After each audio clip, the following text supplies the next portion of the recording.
ସନ୍ଧ୍ୟାରେ ଆସିକି ପହଞ୍ଚିବେ। ଏଠି ରାତି 8:30ରେ ତାଙ୍କର ଗୋଟେ ରିସେପ୍ସନ୍ ହେବ ପାର୍ଟି ଅଫିସରେ। ଏବଂ କାଲି ଆମର ଡିଷ୍ଟ୍ରିକ୍ଟ ଯେଉଁ 35ଟା ଡିଷ୍ଟ୍ରିକ୍ଟ ଅର୍ଗାନାଇଜେସନାଲ 35ଟା ଡିଷ୍ଟ୍ରିକ୍ଟର ଯେଉଁ ସଂଗଠନର ଷ୍ଟ୍ରକ୍ଚର କେତେ ଦୂର ଆଗେଇ ଯାଇଛି, ଆମ ବିଭିନ୍ନ ପ୍ରୋଗ୍ରାମ ଗୁଡ଼ାକ କେମିତି ହେଇଛି, ଆଉ କେଉଁ ଡିଷ୍ଟ୍ରିକ୍ଟ କେତେ ମଜବୁତ ଅଛି, କେତେ କ'ଣ ଅଛି, ସେ ଉପରେ ଆମର ଯେଉଁ ଅଲ୍ ଇଣ୍ଡିଆ ସଂଗଠନ ସୃଜନର ଯେ ହେଡ୍ ଅଛନ୍ତି ୱାମସି ରେଡ୍ଡିଜୀ, ସେ ଆସୁଛନ୍ତି।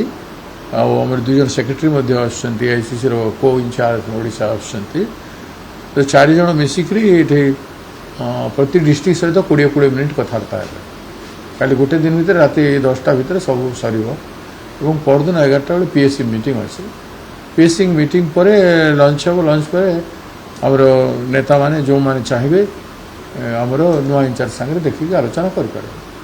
ନୂଆ ଇନଚାର୍ଜ ଏବଂ ପ୍ରଥମ ଭାବରେ ଓଡ଼ିଶା ଦାୟିତ୍ୱ ତାଙ୍କର ଗୋଟେ ଚ୍ୟାଲେଞ୍ଜ ରହିବ କି ଓଡ଼ିଶା କେମିତି ଆଗକୁ, ଯେହେତୁ ଆଗକୁ ବି ନିର୍ବାଚନ ଅଛି, ପଞ୍ଚାୟତ ନିର୍ବାଚନ। ସେ ଜଣେ ଦକ୍ଷ ବ୍ୟକ୍ତି, ପରିଶ୍ରମୀ ବ୍ୟକ୍ତି, ଫିଲ୍ଡର ଲୋକ, ତେଣୁ ତାଙ୍କ ପାଇଁ କୌଣସି ଚ୍ୟାଲେଞ୍ଜଜନକ ସିଚୁଏସନ୍ ହେବ ନାହିଁ।